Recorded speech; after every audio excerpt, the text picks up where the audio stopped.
They handed her ammo, not a weapon. Then one bullet made every SEAL salute. The recruiter did not look up from his desk when she walked in. He finished whatever he was writing, clicked his pen, and then looked at her the way men in that office looked at young women who came through the door, sizing up the paperwork she would become, rather than the person standing in front of him. She was 20 years old. She had driven 3 hours to get there. She had already memorized the requirements for the Navy's hardest intelligence qualification, and she had done it in Arabic.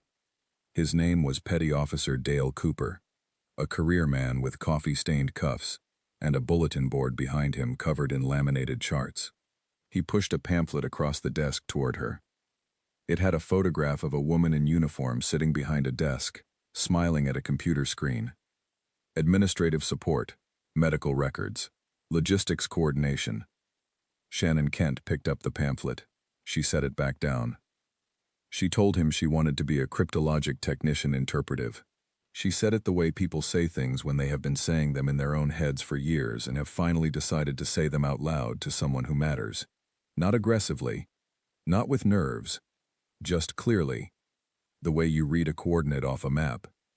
Dale Cooper blinked. He told her the CTI pipeline was one of the most demanding qualification tracks in the entire Navy.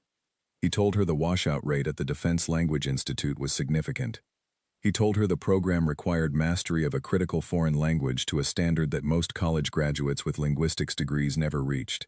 He was not being discouraging. He was being accurate, the way people are accurate when they are also, secretly, hoping the accuracy will do the work of discouragement for them. Shannon told him she already spoke Arabic. He stared at her for a moment. Then he gave her the application. She had grown up in the kind of small New York town where the big ambitions either leave fast or get buried quiet. Her parents were not military. There was no family tradition of service that had shaped her toward a uniform. No grandfather's medals on the wall. No uncle who filled Thanksgiving dinners with war stories. What there was Shannon herself, a girl with a brain that ran faster than the curriculum could keep up with, who had discovered early that the world was bigger than the roads she could see from her bedroom window, and that languages were the fastest way to reach it. She had started with Spanish in school, then picked up French because the textbook was there. Arabic came through a documentary she watched at 16, about translation work in conflict zones. She watched it twice. Then she found a language program online and started teaching herself, not as a hobby, not as a curiosity, but with the focused determination of someone who had already decided where she was going, and was simply acquiring the tools to get there. By the time she sat for the Defense Language Aptitude Battery as part of her enlistment testing, her scores placed her in a category the Navy's testing coordinators rarely saw. The Arabic instruction at the Defense Language Institute in Monterey, California, was the hardest language track the United States military ran. Students spent between 63 and 64 weeks in total linguistic immersion, 8 to 10 hours a day in the classroom, then hours more studying at night, then practice sessions, then tests, then more tests, in a cycle that was designed not to teach a language, but to make that language live inside the student's bones. The program was mostly men. That was not a rule. It was simply what the numbers produced, year after year, in a pipeline that fed intelligence professionals into roles that, officially, were classified as support positions, and which, unofficially, were some of the most dangerous and operationally critical jobs in the entire American military apparatus. Shannon arrived in Monterey in a class that watched her the way new groups always watch the outlier. Not hostility, not welcome. Assessment. She was young, and she was female, and she had come in with scores that had the instructors glancing at each other over their coffee cups on the first day. High test scores, in any training environment, are a promise that still has to be kept. The classroom would determine whether Shannon Kent was the beginning of something, or just a number on a form. She kept the promise. Within the first month, the instructors stopped making comparisons. Shannon did not just absorb the Arabic curriculum. She moved through it the way water moves through a crack, finding every opening, filling every gap, coming out the other side with the material so fully integrated that she began helping other students with sections of grammar and dialect variation that were giving them trouble. She was not doing this to perform. She was doing it because it came naturally. The way things come naturally to people who have spent years doing them before anyone official told them to start. The dialects were what separated the adequate from the exceptional. Modern Standard Arabic was the classroom language, the formal register used in news broadcasts and official communications. But the world that Shannon was being trained to operate in ran on colloquial dialects, the street speech of Baghdad, the informal registers of eastern Syria, the coded phrasings that intelligence professionals needed to identify not just what was being said, but who was saying it, where, and what they were not saying directly. Shannon moved through those dialects with an ear that the instructors noted in writing. Her evaluation reports from the Defense Language Institute contain language that is still, to this day, unusual in how definitive it is about a student at that stage of training. She graduated in the top percentile of her class. She was awarded her Navy enlisted classification code. She was now, officially, a cryptologic technician interpretive, one of the few, one of the best, and one of the only people in her graduating cohort who had arrived already speaking the language she was being trained to master. She was 22 years old. The world she entered after Monterey was not the world anyone had advertised in that pamphlet with the smiling woman at the desk. The Navy's cryptologic intelligence community was, in the years immediately following the September 11th attacks, a machine running at full speed in every direction at once. The demand for qualified Arabic linguists inside the Special Operations Intelligence Support Structure was, in the language of military logistics, critical. There were not enough of them. There were never enough of them. And the ones who could do what Shannon Kent could do, not just translate but analyze, reconstruct communications patterns, identify voice signatures, build a picture of an enemy's network from fragments of intercepted signal, were rarer still. She was assigned to a Naval Special Warfare Support Unit. Her job, on paper, was to make the impossible visible. Her job, in practice, was to make the impossible visible. She reported to her first unit and looked around the room. The operators she would be working with were Navy SEALs, men who had come through one of the hardest selection processes in military history, men who wore a uniform that carried weight in every room they entered. They looked at Shannon Kent with the same measuring expression that Dale Cooper had used in the recruiter's office. She recognized it. She did not react to it. She sat down, opened her equipment, put on her headphones, and went to work. The work was this. Somewhere in the noise of the world, the radio frequencies, the cell networks, the encrypted and unencrypted communications of people who were actively trying to hide, there was a signal. Finding it required patience, pattern recognition, and the ability to hold two things in your mind at once: what you were hearing and what it meant. Shannon could do both. She could do them simultaneously, in real time, while everything around her was moving and the operators behind her were waiting for the word that would send them through a door. She was not allowed to go through the door herself. That was the rule. Women could support special operations missions. They could be in the room, on the base, at the forward operating position. They could do the work that made the mission possible. They could not, officially, participate in direct combat operations. They could not carry a weapon into a raid. They could not stand on the objective. They could hand the SEALs the target. They could not take it. Shannon Kent handed them targets.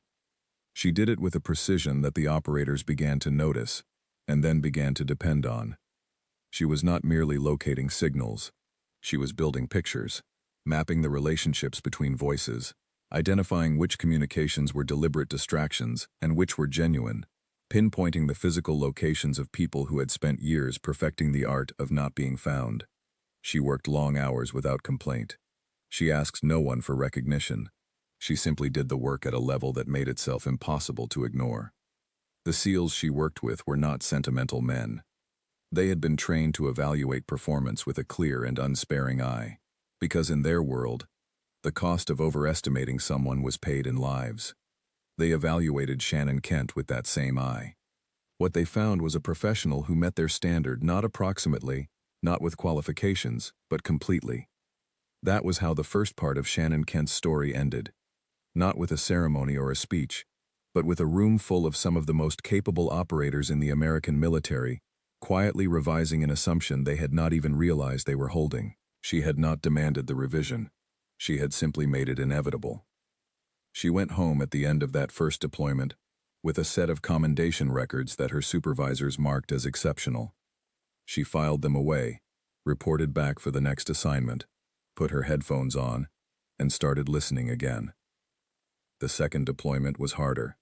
Not because the work was harder, though it was. The targets were more sophisticated, the communication networks more layered, the margin for error narrower. It was harder because Shannon Kent had spent enough time inside the special operations community to understand, fully and without illusion, what the rules meant for her. She was embedded with SEAL Team 10 by her second full deployment cycle. The operators she worked with had seen her file before she arrived. Some of them had worked with CTIs before, and knew what the role looked like. None of them had worked with Shannon Kent before, and the file did not fully prepare them for the reality of her in the room.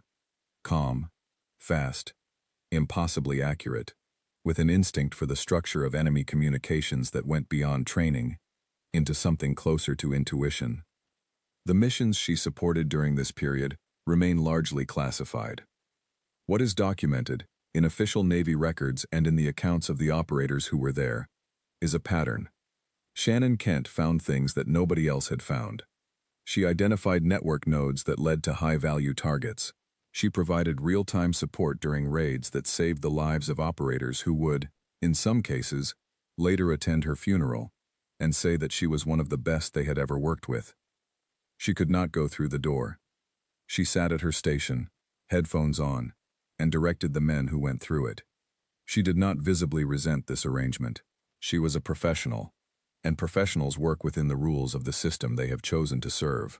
But the people around her, the operators, the intelligence officers, the commanders who reviewed her performance reports, were watching someone whose capabilities placed her at a level the rules had not anticipated when they were written. She was also, during these years, becoming something else, a mentor. The younger cryptologic technicians who came up behind Shannon looked at her the way she had once looked at the door of that recruiter's office, like something was possible that the official architecture of the institution had not yet confirmed. She trained them without ceremony. She corrected errors without cruelty. She gave them the same gift that the best teachers always give, which is not information but standard, the lived demonstration of what the work looks like when it is done all the way. She met her husband, Nathan, in the way that many people in the military meet the people they will spend their lives with, at the intersection of shared work and shared understanding. Nathan Kent was a Navy Chief Petty Officer, a man who had built his own career in the Special Operations support community, and who understood, in the specific and practical way of someone who had done the same work, what Shannon's career actually demanded. He proposed to her while they were both deployed. She said yes, in a place where most people would have been too frightened to think about the future at all. They built a life in the spaces between deployments. They had 2 sons. Shannon was the kind of mother who was fully present when she was home, and fully committed to her mission when she was not. And the people who knew her say that she managed this without compartmentalizing it the way some people do. She did not pretend, at home, that the work did not exist, or pretend at work that the home did not exist. She carried both. She was, by every account, extraordinarily good at carrying both. The years between 2010 and 2015 were the years when the debate about women in combat roles moved from a quiet institutional argument to a public one. The military was conducting formal assessments. Congress was asking questions. The operators who had been working alongside women like Shannon Kent in forward positions for years were being asked, officially, what they thought. The answers varied. Some pushed back hard, citing unit cohesion arguments and physical standards that had been used for decades to draw lines that Shannon and women like her had already quietly crossed. Some said what they had seen in the field, that the question of whether a woman could perform the work was not theoretical, because they had already watched it happen, repeatedly, at the highest level of the operational environment. Shannon did not testify. She was not a public figure in those years. She was a working professional, with a classified file and a set of performance evaluations that told the story more clearly than any congressional hearing could. She kept her head down. She kept working. In 2015, the Pentagon made it official. All combat roles were open to women. Secretary of Defense Ash Carter announced the decision in December of that year, and the special operations community received the news with reactions that ran from genuine welcome to deep skepticism. The women who had been doing the work for years received the news with something more complicated, a recognition that the institution had finally caught up to what they had already been proving, combined with a clear understanding that a policy change and a culture change are two very different things, and that the second one moves more slowly than the first. Shannon Kent was, by 2015, a chief petty officer. She had served in Iraq and Afghanistan and Syria. She had been on more downrange deployments than most senior male officers who had never been told their gender was a limiting factor. She walked into rooms where the operators still sized her up in the first 3 seconds, and she walked out of those rooms having been evaluated by the only metric that had ever mattered in her world: the quality of the work. She was assigned to work with Naval Special Warfare Development Group, commonly known by its operational designation, the unit that handled the most sensitive and complex counterterrorism missions in the American arsenal. She was not there as a symbol of integration or as a demonstration project. She was there because the mission required the best available cryptologic operator, and she was it. The operators she worked with at this level were not men who were easily impressed. They had been selected through a process that measured toughness and intelligence and psychological stability in ways that eliminated most candidates before they came close to the end. They had worked in the most dangerous environments in the world, with the most capable colleagues the military could produce. They evaluated Shannon Kent with the same standard they applied to everyone around them. She met it. She exceeded it. And somewhere in the accumulated weight of deployment after deployment, mission after mission, target after target, found and handed over and acted upon, the question of whether she belonged there stopped being a question at all. There is an account from an operator who worked with Shannon during this period, given after her death, in which he described watching her work during a particularly complex intelligence collection effort. The target network was sophisticated. The signals were layered in a way that was designed specifically to defeat the kind of analysis being attempted. Shannon had been at her station for 11 hours when she found the thread. The single voice pattern in a flood of noise that, when pulled, unraveled enough of the network to enable a mission that the team had been trying to execute for weeks. The operator said he had worked with some of the best intelligence professionals in the American military. He said he had never seen anyone do what Shannon Kent did in that room on that night. He said it plainly, without decoration. The way operators say things they have decided are simply true. She was not supposed to be in Manbij on January 16, 2019. That sentence is true in the same way that it is true about almost every person who dies in a place they did not have to be, which is to say, it is technically accurate and profoundly incomplete. Shannon Kent was in Manbij because the mission required her there. She was attached to a special operations task force conducting a patrol in the city, which had been liberated from extremist control the previous year, but remained a dangerous and active environment. She was 35 years old.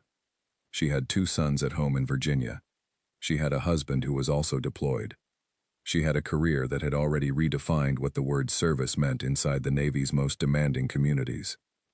She was at a restaurant called the Palace of the Princes on a street in central Manbij when a man walked in wearing a vest packed with explosives and ended his life and the lives of 4 other people. The explosion happened at 12:37 in the afternoon, local time. It was claimed within hours by the Islamic State, which described the attack as retaliation for the American military presence in the region. The 4 people killed alongside Shannon Kent were Chief Petty Officer Scott Wirtz, a Defense Intelligence Agency officer, Ghadir Taher, a Syrian-American interpreter who had been risking his life alongside American forces for years, and Shannon herself, a Navy Chief Petty Officer with 15 years of classified operational service, 2 Bronze Stars, a Defense Meritorious Service Medal, and a record that had never once been fully visible to the public that she had spent her career protecting.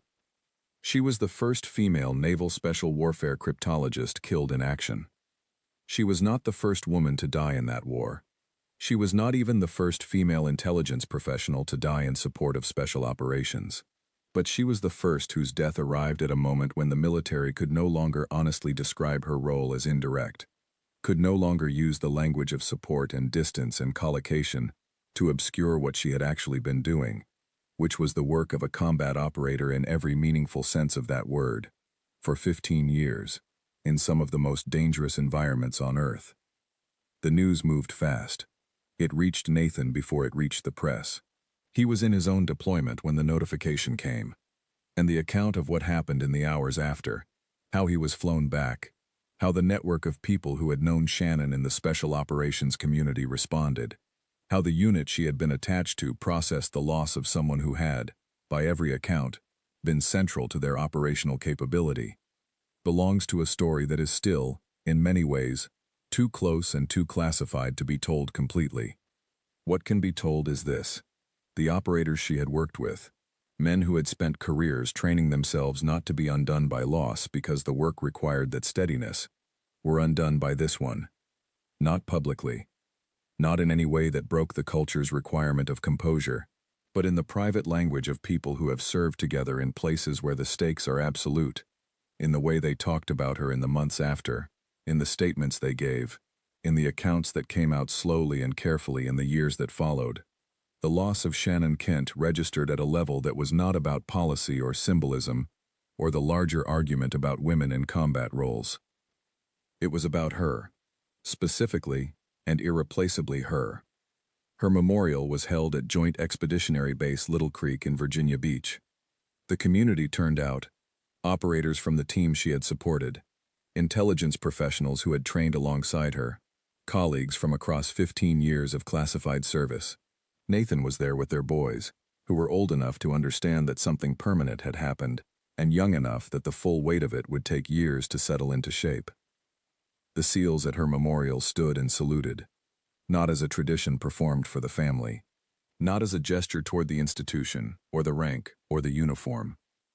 They saluted Shannon Kent, the woman who had sat in the room with them, headphones on, and made impossible things possible, year after year, in places no one could name publicly.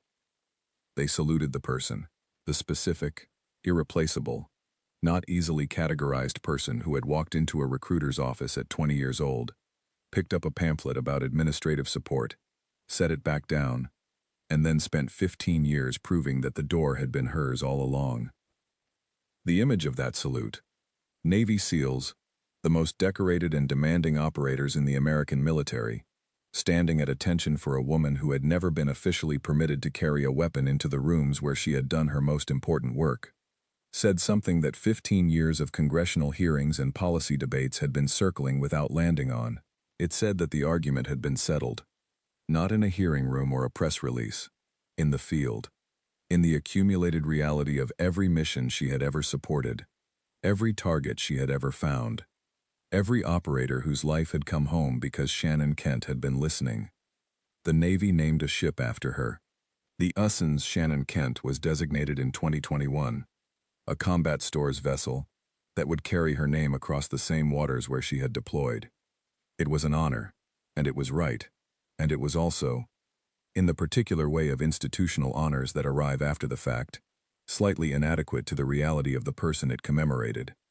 Ships are named for people the institution has decided to remember. Shannon Kent had already been remembered, in a more permanent way, by the people who had been in the room with her. The ship was the official version. The real memorial was the account given by an operator who had watched her find the thread in 11 hours of noise. That plain, undecorated statement that he had never seen anyone do what she did. That was the bullet that made them salute. Not a weapon she had been handed. Not a door she had been allowed to walk through. The work itself, 15 years of doing it at a level that left no room for the argument that had tried to keep her out. The institution had spent years finding ways to include her, without fully acknowledging what she was. When she died, the acknowledgement could not be deferred any longer. She had not spent her career trying to make a point. She had spent it trying to do the work as well as it could possibly be done, in the belief that the work was worth doing, and that doing it well was its own answer to every question that had been raised about whether she belonged there. She was right. The boys she left behind are growing up in a country that has, in the years since January 2019, slowly and imperfectly begun to tell the truth about what women like their mother were actually doing in those wars. Not as support elements, not as logistical assets, not as the indirect contributors to operations they were officially categorized as, but as operators, as professionals, as the people who found the targets, built the pictures, and made the missions possible from the first deployment to the last one. Shannon Kent never asked to be a symbol. She asked to do her job. She did it better than almost anyone. In the most dangerous places the military sent its people. For 15 years, until a street in Syria on a January afternoon took the rest of the years away. The headphones she wore are in a case somewhere, in a facility that will not be named in this story. The records of what she heard through them are classified in ways that may never be fully released. The targets she found are part of a history that is still being written in redacted files and sealed after-action reports. But the salute is on the record. The ship carries her name across open water. And somewhere in Virginia, 2 boys are old enough now to start asking questions about who their mother was. Not the symbol, not the ship, not the policy debate she became after she died, but the woman who drove 3 hours to sit across from a recruiter who handed her a pamphlet and did not look up from his desk, and who then spent the next 15 years making sure that no one who worked with her would ever make the same mistake he had. That is the story. It did not need a headline or a ceremony to be true. It was true in every room where she put on her headphones and went to work. The headline just meant that the rest of the world finally had to pay attention. She had been paying attention all along.